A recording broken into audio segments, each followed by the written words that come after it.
My name is William Miller. I'm 63 years old from Lynchburg, Virginia, and I served in the U.S. Army from 1973 to 1976.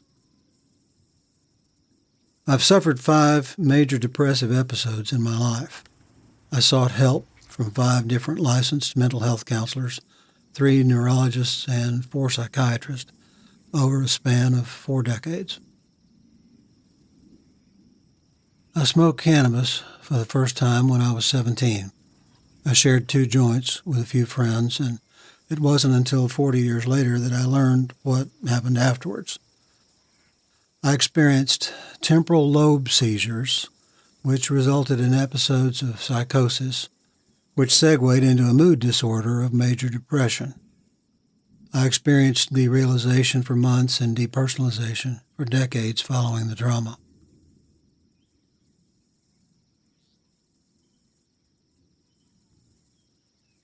I was insecure and lacked confidence. I lost all positive emotions, and for a period of time, I did not fully recognize my family members, which was confusing and disturbing. What can you do with hands that don't seem to belong to you?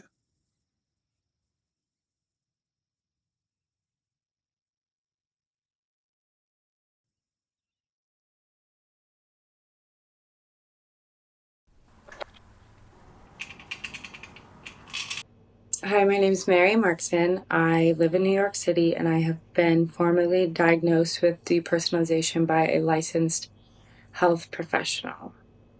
I guess the first time I heard the term depersonalization was through a therapist. She suggested that perhaps it's possible that I have this condition known as depersonalization. I was given antidepressants, SSRIs. Everything I've ever taken makes me feel more out of body, makes me feel more in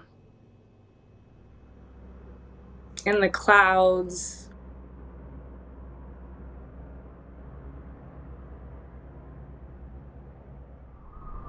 My name is Erin McCluskey. I'm 29 years old, originally from Ridgefield, Connecticut, and I live in New Orleans, Louisiana. I'm not exactly sure when these feelings started, but I know I struggled with them mainly throughout my teenage years. I've kept journals my whole life since I was 10, and looking back, I first start to describe feelings of disconnect and feelings of dissociation when I was 12. It feels like a fog wrapping itself around your mind, or like you're moving through the world with a veil constantly over your eyes. You're always partially removed. On any given day, I'm operating on autopilot. My body goes through the motions of the day, talking, smiling, but I'm not really there. It's like my body it's acting absent of me.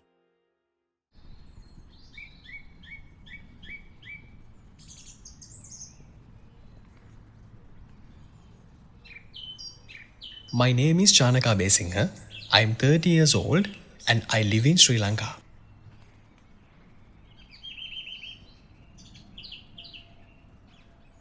I don't personally know someone who could understand a condition like depersonalization.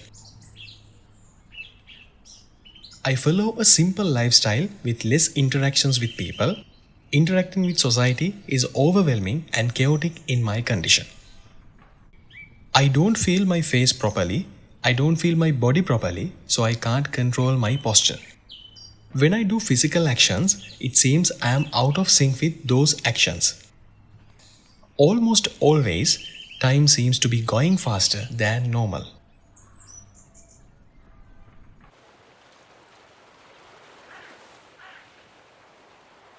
My name is Jackie Mathern, and I am 44 years old. I was born and raised in Orange County, California, and came to Louisiana after the domestic violence incident. I came here to be close to my sister. I believe I started struggling with depersonalization when my father left. At 5 years old, my father left the house. I think at the time that I was diagnosed was after my dad died in 2009. They kind of just scooped it all into one, and it became anxiety, PTSD, never really classified that way. There was physical abuse in my home. There was domestic violence. There was verbal abuse. There was sexual molestation. And I just had to disconnect. And my mind and my body felt two different ways. My mind felt like I'm on stage, but behind closed doors, I had to endure verbal abuse, sexual abuse, physical abuse. And so it's not that I didn't trust my feelings, it's that I didn't feel like I was allowed to feel my feelings. And so it was like I cut the bleed, and just stopped feeling. I've been in several hospitals. Medication is a trick, though. I went through all of them. And then to stay med compliant, when you feel angry and frustrated and you have a low self-esteem to begin with, staying med compliant is really super hard. It took 7 years to get my medication right. It wasn't until my mid-20s that I started furiously researching everything that I could find online about it. I would type in feeling unreal or feeling like I'm floating outside of my body. And that is when I came across the term depersonalization disorder. I ordered every book that I could find on it, which at the time was like 2. And when I came across the accounts of people's experiences, that's when I said, this is it. This is what I've been feeling. I'm Jeffrey Abugel. I'm a medical writer and journalist.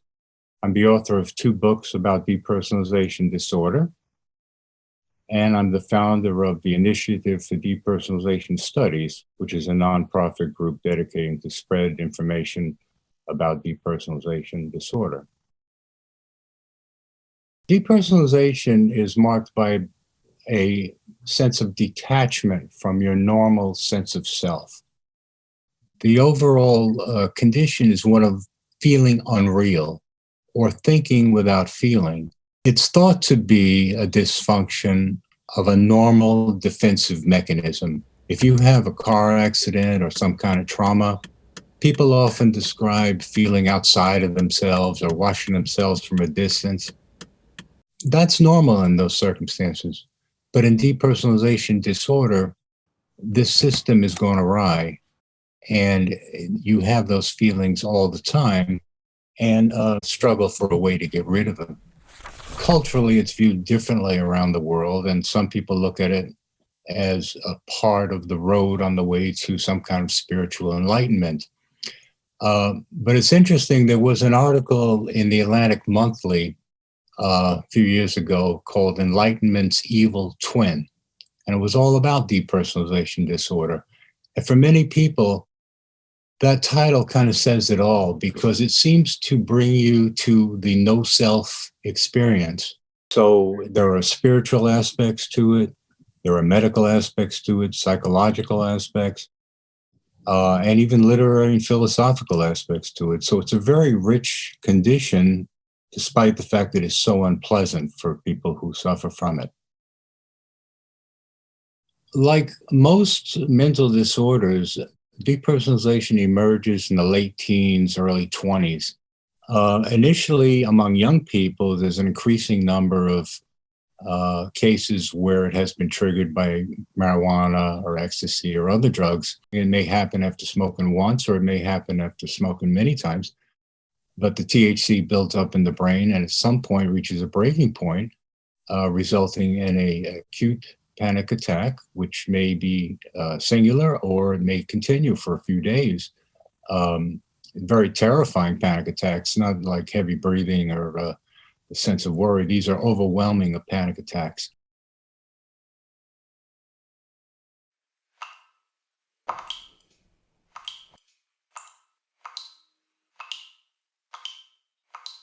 I started struggling with the feelings of depersonalization at 15, which was the first time that I smoked weed and drank alcohol. I remember the day after I did that, I took a bath and I couldn't feel my own skin. I couldn't feel the temperature of the water.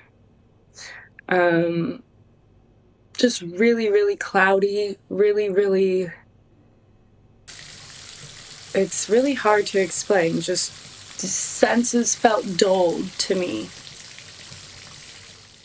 Just felt so ashamed of myself, felt so different and odd, and like I had truly messed with something. I just felt like the innocence was gone, or, you know, my physical state had just been altered and has been so permanently.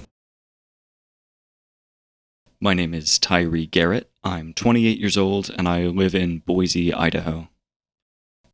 About 6 months ago, I had what I'd like to call a mental breakdown, where I first experienced depersonalization, derealization relentlessly.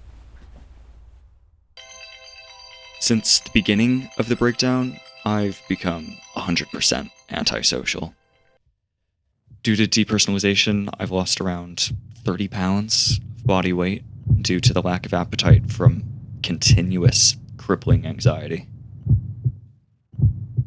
The part that makes this disease debilitating is the continuous thoughts of insanity. Like, you cannot control what you say or do or think. I have a deep, uncontrollable fear of this feeling. It's almost like everything you've ever loved, every friend, family member, or personal object that's ever held any significant value to you has just been massacred in a fiery crash. I truly believe that this came on due to an ocular migraine I suffered from. Ever since the migraine, it seems as if somehow it scrambled my brain in a way where it released all these demons it had sitting silently in the dark.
What's interesting is that people with depersonalization universally understand the symptoms in each other. If one depersonalized person describes how they feel to another one, they get it. They understand what they're talking about. But it becomes very difficult for people who are not familiar with it to understand. The source of depersonalization, according to the current thinking, is that there's probably a genetic predisposition somewhere. Now, it's important to point out that up to 75% of the population has experienced some form of depersonalization during their lifetime. Maybe it was during a trauma, during a death, a car accident. So people are not completely unfamiliar with what it feels like. I personally experienced depersonalization for 11 years before finding a diagnosis. I was very lucky. I met a man named Oscar Janiger, who was a very well-known psychiatrist in LA. And he had actually been doing experiments with using LSD to treat patients back in the 50s when it was legal. He had depersonalization himself when he was younger and passed on everything he knew about it to me and became like a father figure to me. And so we decided to write a book.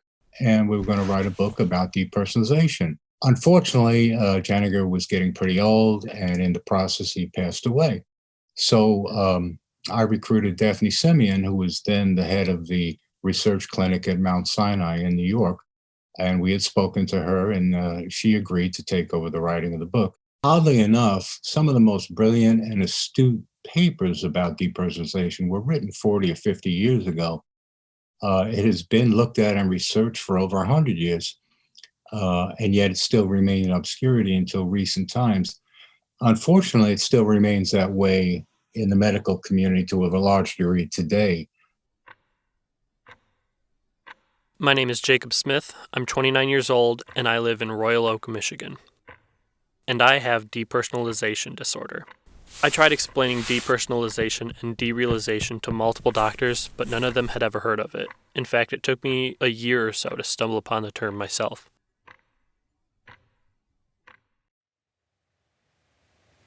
It feels like life has lost all meaning. Everything seems different now, like I somehow ended up in an alternate reality where everything is just slightly off in some way that I can't explain. Somehow everything is slightly muted, whether it be sounds, colors, tastes, or even my own body. I have struggled with depersonalization, derealization disorder for 10 years now, and looking back, I remember having a few episodes as a kid. However, they only ever lasted a minute or so, and it happened only a couple of times, so I never really gave it that much concern and thought it was normal. One day, a friend brought over some really strong medical marijuana and we started smoking it. After that night, the high never went away. It felt like I had the worst brain fog and it wouldn't let up. I continued smoking and drinking after that, and that's when my anxiety and depression got worse, and I started going to the emergency room and started thinking that something is seriously wrong. My name is Yvonne Young. I'm 32 years old, and I'm from Cambridge, Ontario, Canada. I feel my soul has literally been split into hundreds of pieces. My feelings of depersonalization began in infancy when I was about 1 year old. I lived in torture, so much so that both my soul and my spirit have wanted to die since I was an infant. I can feel my body, but it doesn't feel like mine. I can think something, but it sounds muffled and far away. It feels as though I don't have skin. I feel bare, open to all the elements. I feel like the world is looming in on me. I am doing things wrong. I am wrong. Depersonalization is unusual because it strikes at the heart of a person's very existence, at their soul, if you like. The opposite side of the coin is that with depersonalization, you may find that your accepted beliefs, things that you learned and that you believed wholeheartedly over your life, they too suddenly seem strange and bizarre. And so it can cause a real shakeup with your your own personal spirituality. My personal feeling is that depersonalized people are very special and very unique. They've seen things, they've seen life through different eyes that most people don't get to view. And in time, there are ways to deal with it, to move beyond it, and to go forward and have a new and better self because of the experience. If you're struggling with depersonalization, don't lose hope, because you can and will feel better. There are a lot of ways to accomplish this. Sometimes therapy works, sometimes certain medications work. There's every reason in the world to be hopeful about looking at every aspect of depersonalization and dealing with it accordingly. That's my message for people who are suffering with this right now. Don't lose hope and keep moving forward.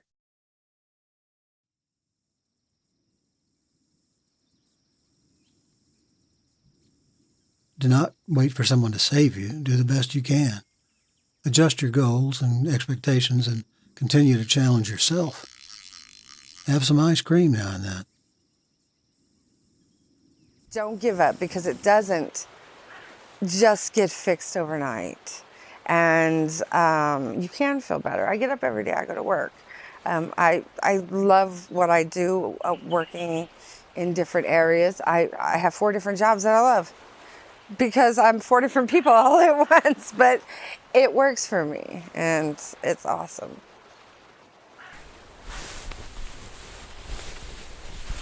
I do not think that I'm currently cured, although I've had these moments that have only started within the past couple of years that I like to call sunspots. It's where my derealization goes away almost 100% from anywhere between 1 to 10 seconds.